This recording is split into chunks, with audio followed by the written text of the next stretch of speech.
Good evening, Americans. Welcome to the Ed Show, live from New York. I'm Michael Eric Dyson, in for Ed Shultz. As Ed would say, let's get to work.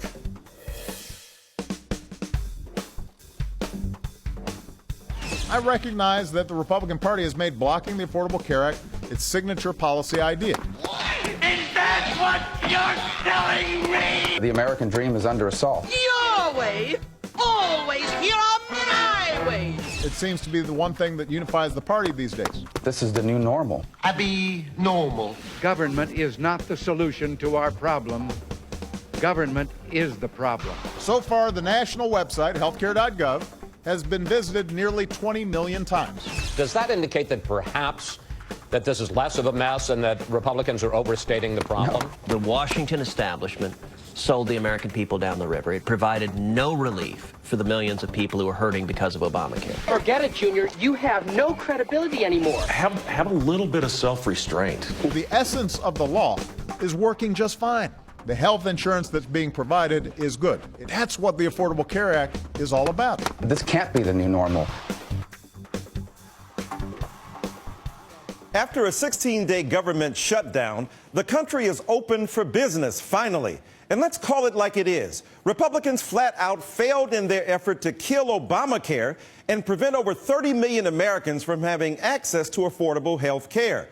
But folks are finding it hard to forget the $24 billion price tag on their latest temper tantrum. And trust me, that money could have gone to good use in my native city of Detroit, Michigan. 54% of Americans say it's bad for the country that the GOP controls the House, which might explain why the haters came out in full force this weekend. The good news for the Republican Party is the debacle is over if we don't do it again, and Obamacare is a continuing debacle. Look, it's been a fiasco. Send Air Force One out to Silicon Valley, load it up with some smart people, bring them back to Washington and fix this problem. It's ridiculous, and everybody knows that. They've had 3 or 4 years here to get this ready. God only knows how much money they've spent, and it's a failure. The government simply isn't going to be able to get this job done correctly. But earlier today, my friends, President Obama made it clear he's not having any of this. Recognize that the Republican Party has made blocking the Affordable Care Act its signature policy idea. Sometimes it seems to be the one thing that unifies the party these days. In fact, they were willing to shut down the government and potentially harm the global economy to try to get it repealed. And I'm sure that, given the problems with the website so far, they're going to be looking to go after it even harder.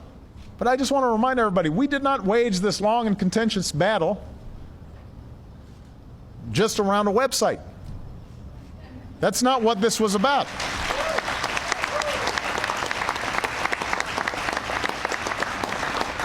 We waged this battle to make sure that millions of Americans in the wealthiest nation on earth finally have the same chance to get the same security of affordable, quality health care as anybody else. That's what this is about. And what the president didn't say, and don't you get the feeling this is the true predicate for all of this? They are just jealous. But like the great philosopher Aubrey Graham says, jealousy is love and hate at the same time. And for good reason. Yesterday, the administration announced that in the first 2 weeks since the 6-month sign-up period began, healthcare.gov had more than 19 million unique visits. And nearly 500,000 applications were submitted nationwide for health care through both the state and federal marketplaces. I don't know about you, but that sounds like folk are awful interested in signing up. As Obama said on the first day of the Affordable Care Act's rollout, even the most successful ventures are bound to hit a few snags. Consider that just a couple of weeks ago, Apple rolled out a new mobile operating system. And within days, they found a glitch, so they fixed it. I don't remember anybody suggesting Apple should stop selling iPhones or iPads, or threatening to shut down the company if they didn't. That's not how we do things in America. We don't actively root for failure. We get to work, we make things happen, we make them better, we keep going. Tell him, Mr. President, stop the hate. Don't throw out the iPod or the iPad with the glitch. Get it fixed and then get the thing to working. You'd think the party of business would understand that. But Republicans are desperate. Did I say desperate? They want to use the perceived failures of the exchange website to justify the crusade that cost us billions and put hundreds of thousands of folk out of work. So their mentality isn't, hey, something's broken, so let's work to fix it. Their mentality instead is, something's broken, let's destroy it. And that mentality is nothing new. Republicans have been preaching that gospel since the days of the old Gipper. In this present crisis, government is not the solution to our problem. Government is the problem. Now there you go again. Republicans don't take Reagan's words to mean, look, Washington is broken, so we need to fix it. Republicans have interpreted Reagan's words to fit their deeds. They've done a self-serving exegesis. What they hear is, Washington is broken, so we must destroy it. When Jesus said, for the poor ye will always have with you, but you will not always have me, he was not excusing poverty as something chronic or inevitable. He wasn't endorsing poverty. He was trying to explain the persistence of an attitude that permitted poverty to go on. Jesus was not absolving us of our duty to take care of the neediest among us. In that same light, I don't take Reagan's words to be an absolution of government's responsibility to take care of the problems we face. Instead, Republicans like Ted Cruz have chosen to interpret those words in the most cynical way possible. Bad, bad preacher you are, Mr. Cruz.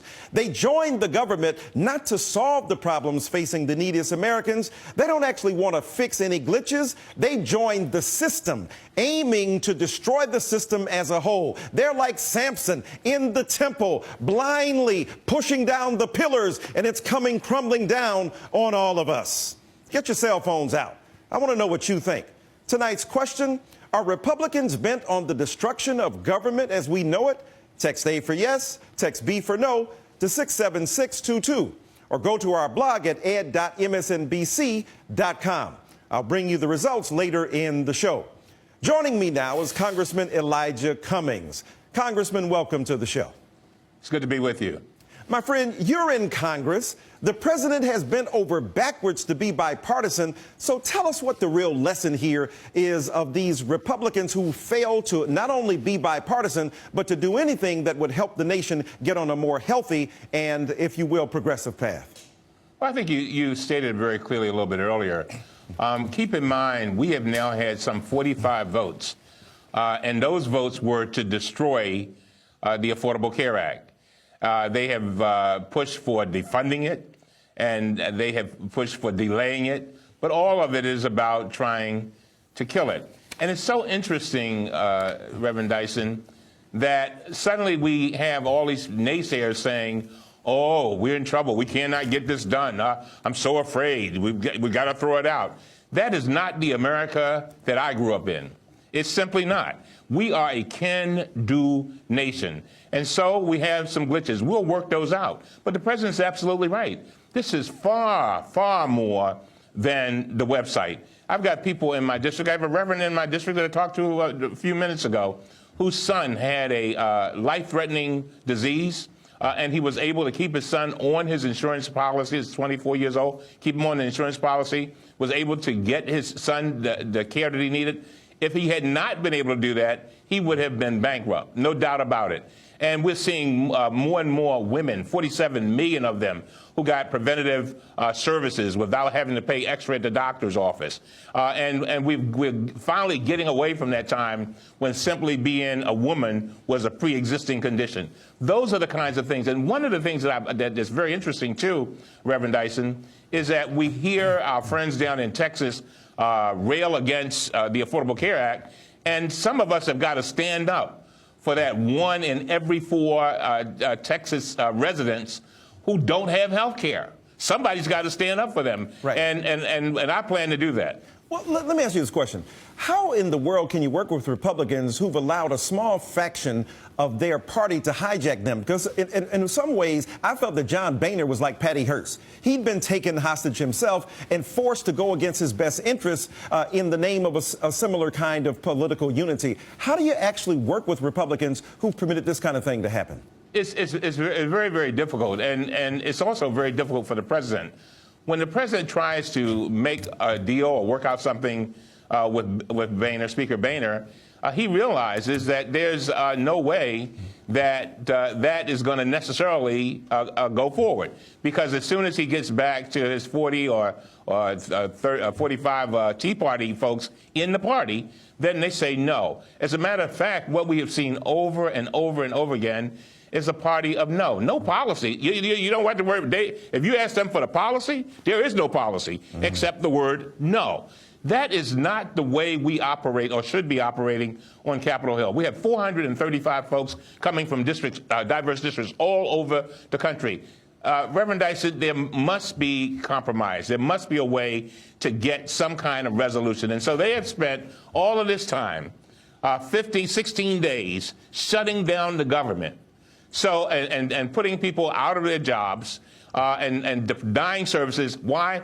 Because they're trying to deny others, by the way, their constituents, health care. Health care must be, it's got to be, it's not some privilege for a few. It should be a right for all. Well, what is it about Congressman Boehner, the Speaker of the House, that he's incapable of doing what the president has done several times to the chagrin of his supporters? That is, being able to challenge his own base to say, look, I agree with you on most of this stuff, but on some things I disagree with you, and I'm willing to challenge you. Why isn't Boehner able to challenge his own base for the interests of the broader public? We can only guess that Speaker Boehner was worried about not being able to get the speakership, that he would be denied the votes by his own party to get the speakership. But there's another element here, too, Reverend Dyson, and that is that a lot of the Tea Party folks have presented a situation where all those other Republicans who, by the way, have remained silent, and I think that's sad, too, but a lot of them have remained silent. Why? Because they are afraid of somebody coming from the right in a primary running against them. Right. And I talk to them, and they tell me this. They said, well, you know, Cummings, I think the Affordable Care Act is not that bad, but I'm worried about people coming at me from the right. Well, they've got to put that aside. We are here to speak for the American people, not just the people in the Tea Party district, not just the people in Baltimore, but the entire country. And this is something we have now opened the door. It's been a very difficult battle, but we have opened the door whereby people can now get affordable, accessible health care, and we've got to make sure that works. The failure is simply not an option. Well, look, I can only imagine if the shoe were on the other foot. Had the Republicans won a great victory, they would have cowed over the Democrats, and they would have made it plain, look, these people are not really ultimate patriots in the sense that they're willing to defer their own interests in recognition of the broader populace here. So the inability of the Republican Party to see that true patriotism is saying, I'm not going to wreck the train of American democracy because I can't get water on my particular car. How do we make that message? Do you think Democrats are loath to really exploit the advantage they've now wrested from the Republicans? I think that the Democrats have got to call the Republicans out. And it's not just the Tea Party folks, by the way. I don't think the other Republicans who went along with this, keep in mind 144 in total, voted against opening the government back up and voted to threaten and to destroy basically our economy. So I blame them too. So some kind of way we have got to, the Democrats have got to make it clear. We got to call all of them out. And we've got to say, look, this is not about one district. This is about our entire country. Every 2 years, Reverend Dyson, we put our hand up to uphold the Constitution of the United States of America. The Affordable Care Act is a law that has been passed and affirmed by the Supreme Court. That's part of what we're supposed to do. Right. And now we've got to push that and push it as hard as we possibly can. No apologies. All right. Unapologetically, Congressman Elijah Cummings. Unapologetically. Thank you, my friend, for your time tonight.